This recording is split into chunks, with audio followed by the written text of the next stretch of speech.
Okay, so firstly, again, to say thank you for this work, and Deborah as well, fantastic. This cooperation between the BME staff network and the BME representation within the student union, and such an important topic.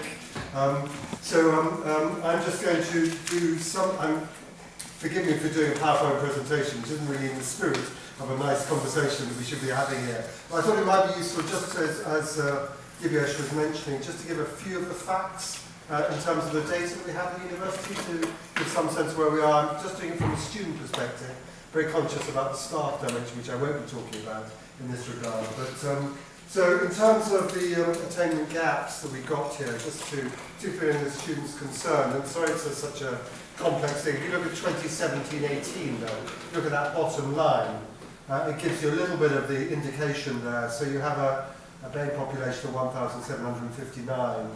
So the good honours is 62%. When I don't really like that term, good honours at all, but that does mean 2-1 and first. And you see the white population getting 82% in terms of 2-1 and first. So we've got a 20% attainment gap in those terms, which is actually significantly larger than the sector benchmark of 12%. And you can see it's actually been a deterioration in that year compared to previous years. So I think it's a fairly stark picture, in a sense, of the situation here. There's another take on this a little bit, which makes it a little bit less worse, in that you've got here, in terms of, you look at the sector in terms of good honours for BME students, it's 60%, and white and 74%. If you're looking at the bottom line, 2015-16. And then if you look at Westminster good honours, BME is 65%, so slightly higher than the sector average in terms of 2-1s and first, but actually the white identified is a significantly higher proportion in relation to the sector average, so still not a very good picture in that regard. There is a slight difference in relation to us compared to the sector as a whole, in that the BME students are coming in with at lower entry tariffs, 240 to 299, which is roughly a CCC, I think, in terms of entry requirements up to BBB. So we have our students coming in, who are BME students, are tending to come in with lower level entry tariffs into the university,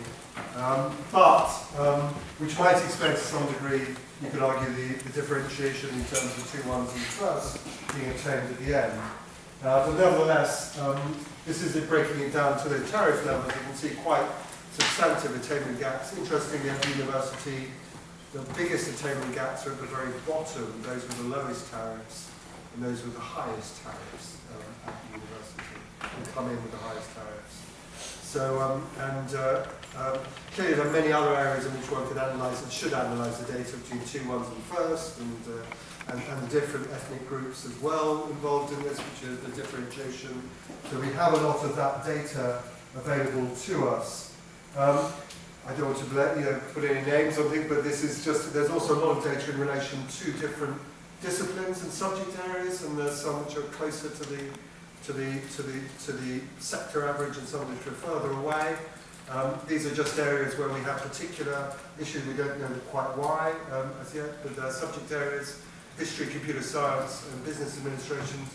BME students coming in with higher tariffs and not getting the relatively worse, higher attainment gaps in relation to their good honours afterwards. Lower tariff students who's coming in with lower tariffs in languages and biological sciences are coming in and are performing worse relative to the sector in relation to that. So I think it gives you a little bit of a sense of what we mean by the attainment gap formally in terms of the metrics that we use in relation to students. So what we're doing about it, we're trying to do about it, just very briefly as well, because some of this, is at the moment, we have what is called an access and participation plan for 2019-20, which we put much more effort into, much better drilling down of the data, aiming to reduce the BME attainment gap by 5% by 2020-23, reduce the These are other areas as well. There are other attainment gaps as well, not just BME, for mature students as well. We have this in relation to that. We have a particular area in terms of progression into employment in relation to Asian students, male Asian students in particular. One of the things we've done, we've got much better data than we've had before. I think Deborah would maybe agree with that. We've got better data now for this, and she's been doing a lot of work in this area in relation to.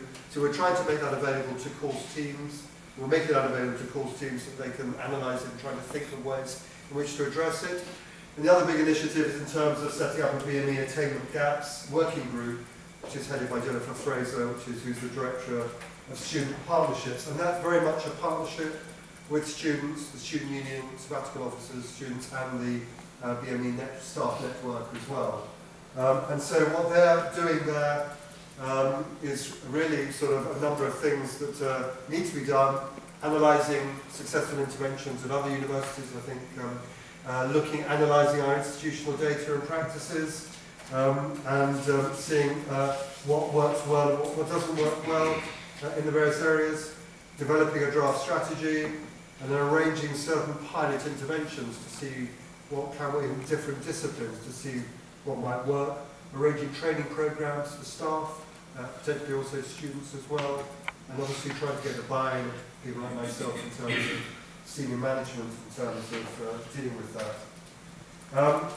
Some key initiatives we've got at the present time, I think Carl will talk about. He's been one of the people who are strongly involved in this Your Potential, Your Success, which is a personal development program, building up confidence of students, which we've piloted now for 2 years, I think, and we're rolling it out into quite a big program this year. Whether this does also anonymous marking, one of the aspects of introducing anonymous marking was to deal with the issue of one of the issues of unconscious bias in relation to marking of assessment. Personal tutoring, to have better, personal tutors having better understanding of what, of where students need support, and more timely interventions to support students, and a number of issues in relation to well-being strategy as well.